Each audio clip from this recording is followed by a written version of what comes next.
नमस्कार, current affairs की एक और नई वीडियो में आपका स्वागत है। दोस्तों, रिसेंटली ये न्यूज़ आ रही है कि चाइना ने अपनी जो नेशनल डिफेंस बजट है उसे 7.1% बढ़ाने का प्रस्ताव किया है। पिछले साल चीन ने अपनी रक्षा बजट में 6.8% बढ़ोतरी की थी। इसी साल चाइना 1.45 ट्रिलियन युआन, इसे हम अगर यूएस डॉलर में कन्वर्ट करेंगे तो ये तकरीबन 230 बिलियन डॉलर, जो कि एक बहुत बड़ा अमाउंट होता है। आप अगर इसे भारत के डिफेंस बजट के साथ कंपेयर करेंगे तो ये भारत से 3 गुना बड़ा अमाउंट है। भारत का 2020 में जो डिफेंस बजट है ये 70 बिलियन डॉलर का है। दोस्तों, बताया जा रहा है कि चाइना इतना बड़ा बजट इंडो पैसिफिक में आने वाले टाइम में कैसे डोमिनेट करेगा, इसके लिए अपनी डिफेंस बजट बढ़ाना चाहता है। चीन के प्रीमियर ली काईशियांग का कहना है कि चीन की सॉवरेनिटी, सिक्योरिटी और डेवलपमेंट इंटरेस्ट के लिए ये करना जरूरी है। ली का कहना है कि पीपल लिबरेशन आर्मी, मतलब चाइना की मिलिट्री को पीपल लिबरेशन आर्मी कहा जाता है, उससे अपनी मिलिट्री ट्रेनिंग को इन्हेंस करना होगा और कॉम्बैट रेडीनेस और स्टेल्थ फाइटर से लेकर एयरक्राफ्ट कैरियर्स, मिसाइल सिस्टम, अपने एयरफोर्स और नेवी को और भी ज़्यादा मॉडर्नाइज करना होगा। दोस्तों, चाइना की इस मिलिट्री एक्सपेंडिचर को उसकी नेबर्स, जिससे हम भी शामिल है, और अमेरिका भी बड़ी ध्यान से देख रहा होगा कि चाइना किस अग्रेसिवली अपनी मिलिट्री को बढ़ा रहा है। दोस्तों, इतना बड़ा मिलिट्री बजट चाइना तब अनाउंस कर रहा है जब चाइना की जो इकोनॉमिक ग्रोथ है वो रिकॉर्ड लो स्तर पर चल रहा है। चाइना की जो रियल इस्टेट सेक्टर है वो अपने डाउन टर्न पर चल रहा है। आपको पता है कि रिसेंटली चाइना की एक रियल इस्टेट कंपनी जिसका नाम था एवरग्रांड, वो डिफॉल्ट कर गया था डेब्ट की वजह से। दोस्तों, चाइना अपने चैलेंजेस को लेकर काफ़ी नर्वस है। चाइना का अपनी सभी नेबर्स के साथ बॉर्डर पर डिस्प्यूट चल रहा है, इंक्लूडिंग इंडिया। ताइवान को लेकर यूएस और चाइना के बीच में मतभेद चल रहा है, और साउथ चाइना सी में चाइना का वियतनाम और फिलीपींस देशों के साथ विवाद चल रहा है। इसी बात का हवाला देते हुए ली अपनी नेशन को एड्रेस करते हुए कहा कि हमें जल्दी से अपनी मिलिट्री को मॉडर्नाइज करना होगा और एक मॉडर्न वेपनरी और इक्विपमेंट मैनेजमेंट सिस्टम तैयार करना होगा। और उन्होंने कहा कि हम अपने नेशनल डिफेंस और मिलिट्री को रिफॉर्म करते रहेंगे, डिफेंस साइंस और टेक्नोलॉजी में इनोवेशन लाएंगे, ऐसा ली का कहना है।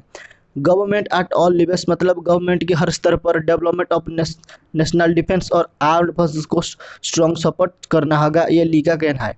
दोस्तों, वैसे अगर देखा जाए तो अमेरिका के बाद दुनिया में सबसे बड़ा डिफेंस बजट चाइना का है। चाइना ये कोशिश कर रहा है कि किसी तरह यूएस की डिफेंस बजट तक पहुंच पाए। चाइना का इसी बिहेवियर को कुछ एक्सपर्ट मानते हैं कि चाइना यूएस के साथ आर्म्स रेस पर जाना चाहता है। जापान के टाकुशोका यूनिवर्सिटी के प्रोफेसर टकाशी कावाकामी का कहना है कि चाइना का मिलिट्री स्पेंडिंग इंक्रीज सिग्निफिकेंट है। अब ये देखना होगा कि क्या यूएस अपनी डिफेंस बजट बढ़ाकर रिस्पॉन्ड करेगा, और अगर यूएस ऐसा करता है तो अगले साल आप देखेंगे कि चाइना भी अपनी डिफेंस बजट को इंक्रीज करेगा। ओवरऑल लास्ट में ये एक आर्म रेस पर बन जाएगा। ऑलरेडी ये एक्सपेक्ट किया जा रहा है कि जो बाइडेन कांग्रेस में यूएस डिफेंस बजट को बढ़ाकर 770 बिलियन डॉलर करने की बात करने वाले हैं नेक्स्ट फिजिकल ईयर के लिए, ताकि पेंटागन अपनी जो मिलिट्री को मॉडर्नाइज करने का प्लान है वो कर सके। दोस्तों, चाइना हमेशा से यूएस के साथ अपनी जो एक गैप है उसे पूरा करना चाहता है। एग्जाम्पल के तौर पर, जैसे यूएस के पास टोटल 11 एक्टिव एयरक्राफ्ट है, जबकि चाइना के पास सिर्फ 2 है। अगर इसी 2 एयरक्राफ्ट से चाइना पूरा इंडो पैसिफिक में तो डोमिनेट नहीं कर सकता। इसी गैप को जानते हुए चाइना ये बात जानता है कि चाइना कभी भी इसी तरह यूएस के साथ गैप के साथ डोमिनेट नहीं कर सकता। चाइना की इसी डर की वजह से चाइना ज़्यादा से ज़्यादा अपने जो रिसर्च एंड डेवलपमेंट है उस पर ज़्यादा पैसा खर्च करता है। दोस्तों, चाइना लगातार अपनी डिफेंस एक्सपेंडिचर इंक्रीज करने का एक और बड़ा वजह है प्रेसिडेंट शी जिनपिंग। जब से सी ने पावर संभाली है, उनकी मेन फोकस ये रही कि चाइना की मिलिट्री को पावरफुल बनाना है। इसी साल शी जिनपिंग का 10 साल की जो टेन्योर है वो पूरा होने वाला है, पर लगता नहीं कि वो अपनी गोदी छीनने वाले हैं। वो अपने आप को हो सकता है इसी साल माओ जेडुंग की तरह कोर कमांडर बना देंगे और दुनिया की अंत तक चाइना की प्रेसिडेंट बन जाए। दोस्तों, शी जिनपिंग ने पावर में आने के बाद एक्सटेंसिव रिफॉर्म करे हैं, जैसे अपनी आर्मी को डाउन साइजिंग करके नेवी और एयरफोर्स की रोल को और भी ज़्यादा बढ़ाया है। अभी के लिए आपको पता होगा कि चाइना के पास दुनिया में सबसे ज़्यादा सबमरीन है। उसके अलावा चाइना अब यूएस की तरह मिलिट्री बेसेस बनाना शुरू कर चुका है।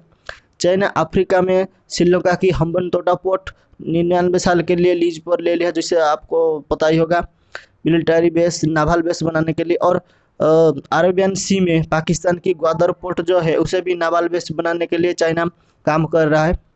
दोस्तों हम अगर इसे हमारी तरफ से मतलब इंडियन प्रोस्पेक्टिव से देखते हुए, तो ये हमारे लिए एक बहुत बड़ी खतरे की घंटी हो सकती है।